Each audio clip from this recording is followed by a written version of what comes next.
Conference Championship. It's in less than 12 hours away now, so let's talk about it. This is my prediction video, analysis video of everything that's going to happen, everything I think will happen, how both teams will be coming into this game thinking that how they could play to win this match, and how I think they'll need to play to win it as well. I'll be subjective here.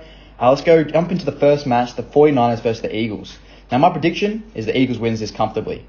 But let's talk about how the 49ers will have to play and make this competitive and maybe even get the edge of winning. Now, the first point of how they could do it is if they get a strong run game and their defensive team is on point. They need defensive stops. They need a defensive team to really be playing at their very best to stop this offensive team that is the Philadelphia Eagles, one of the best offensive teams we've seen all year. But they're versus one of the best defensive teams we've seen all year too. But if you look at their offense and 49ers, it's pretty nothing. It's pretty meh. You know, Brock Purdy's had a lot of hype against him, but I think he's very, very eager to throw that ball and get a lot of picks. He's one game away from throwing 7 picks. I've watched him. There's so many drops that he's given to the defense, and I'm saying if his only job is not to make those type of passes today, this is the one game he needs to just make safe passes. Don't even risk the 4th and long. Just let McCarthy run the ball. Throw it maybe 3, 4, 5 yards. Do the safe ones, short routes to Debo or your tight end and Kittle. Safe hands. Don't throw it over. Don't run the ball. He's a fumble threat too. Just stay safe. That's Brock's only job. Stay safe and hand the ball to the running team.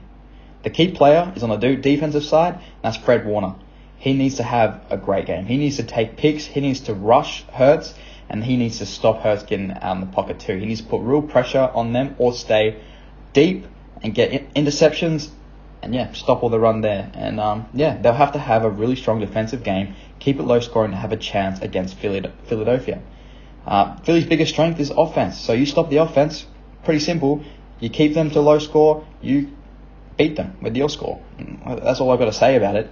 If they can keep them to under 17, 20, I believe they can score over 20. I think they can. But it's a big task, you know. Philly, they like to throw the ball. They like to score runs. They scored a lot of points last game, and I think they'll score a lot of points today. And that brings it over to how I think the Eagles will win this game. And that's just to stick to their normal game. They don't have to change anything. Just play their offensive game. Just throw the ball deep.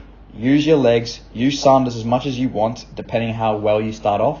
If you can't find Smith out there, let Sanders take the run. But if you can find Smith, it makes the game a lot easier. You know, you can hit those long switches, can come in. And it'd be very easy if you're getting a lot of him. Plus, you know, Hurts is always a threat on his legs too.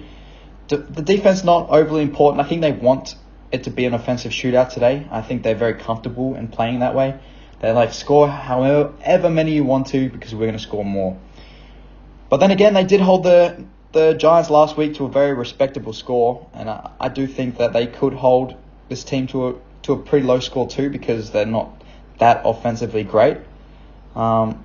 It's not important, but I do think the Philly wins this. I think the exact score will be 30-20 for the Eagles, somewhere around there.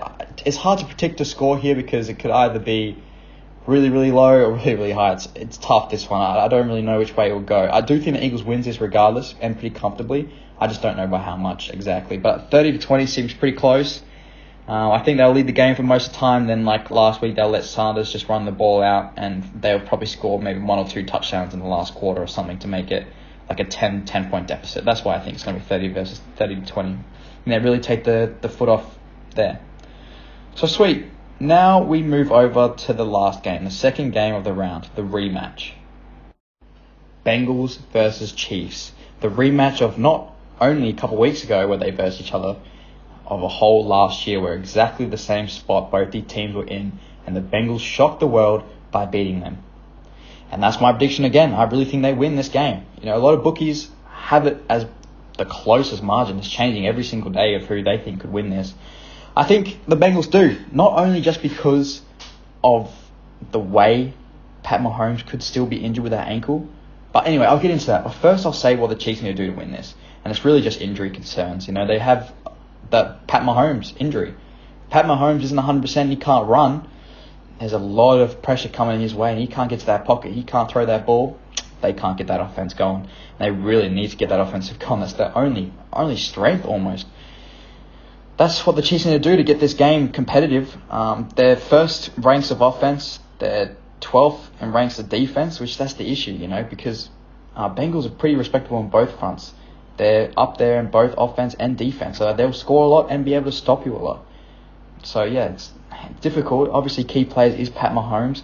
Depending how strong he is on that ankle, I don't really know how he will go. But I think if that ankle was fit and firing, he is the key player. He's the magic man. He can bring this team to basically any score that they want. Other key players is Travis Kelce and Juju Smith. Obviously, it's a big offensive battle that they need to have. They can't really rely on defense. I don't see their defense stopping the Bengals as much. I know the Bengals have a lot of offensive line injuries, but I don't know how good they are with the sacks. They did sack a lot Travis a lot last time, but then again, when it came to the hardship at the end, Travis was able to walk through them and get a lot of necessary first downs. And Joe Burrow is a much better rusher than Trevor Lawrence is, so I think they will really need to be on their game here to be really on him. Don't let him run as much as you can, but I don't think they'll be able to stop it. So yeah, that's what they'll need to do anyway to make it competitive and win. For the Bengals, it's a mental edge, man. They've already 3-0, or Joe Burrow is 3-0 versus these Chiefs. They won last year. They've got everything on their side, basically. They've got the momentum. They've got the form. They have the mental edge. They have a better offense, a better defense. They have they might have an offensive line issue with all the injuries, but they don't even have his quarterback. The Chiefs quarterback might not even have an ankle. He might not have a leg to lay on. So it's not much that I worry too much if I'm the Bengals. But then again, that could be their downfall. They could underestimate the Chiefs, saying that he's injured, so let's not try too hard, or not try, but maybe they already think they've won this match, so let's hold back. So that's the only way I see them maybe losing this match. Their offense, they rank 7th. Their defense is the key here. They're also ranked in the top 10 for defense. And last week, they were absolutely exceptional, keeping the Bills, which is also one of the best offensive sides in the whole competition, to only 10. And guess what? Josh Allen was healthy, and he had a lot of options down there, and he threw that ball, and it got picked. And I think that with Pat Mahomes' injuries, he won't be able to throw that ball as efficiently. He'll pick it off, and that's how I think Joe Burrow gets this done. Joe Burrow is one of the key players, obviously. He's the quarterback, one of the best informed quarterbacks at the moment. Young quarterback too.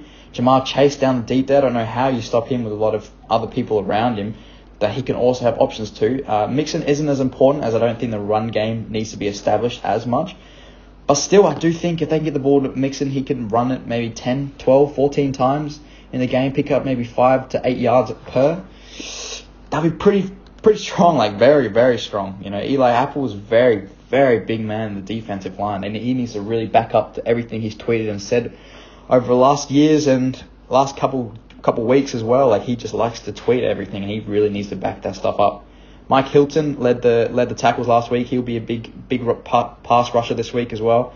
They need to blitz quite often. They need to put a lot of pressure on Mahomes. They're going to make sure he does not feel safe. Let him throw it a few times. Risk a couple of early points to just really put that pressure on his ankle and really hurt him. I really think the score here will be a blowout. I've got a feeling it was a blowout. My score I've got written down here is 38-17.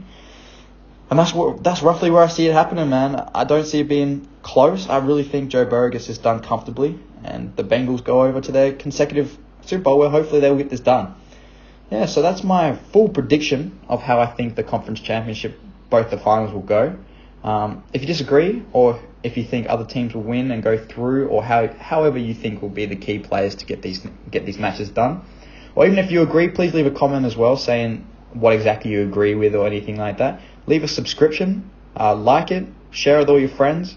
Let's build this community, have a good night, enjoy the championship, and I'll be posting a full analysis video tomorrow about it. Thank you for watching again.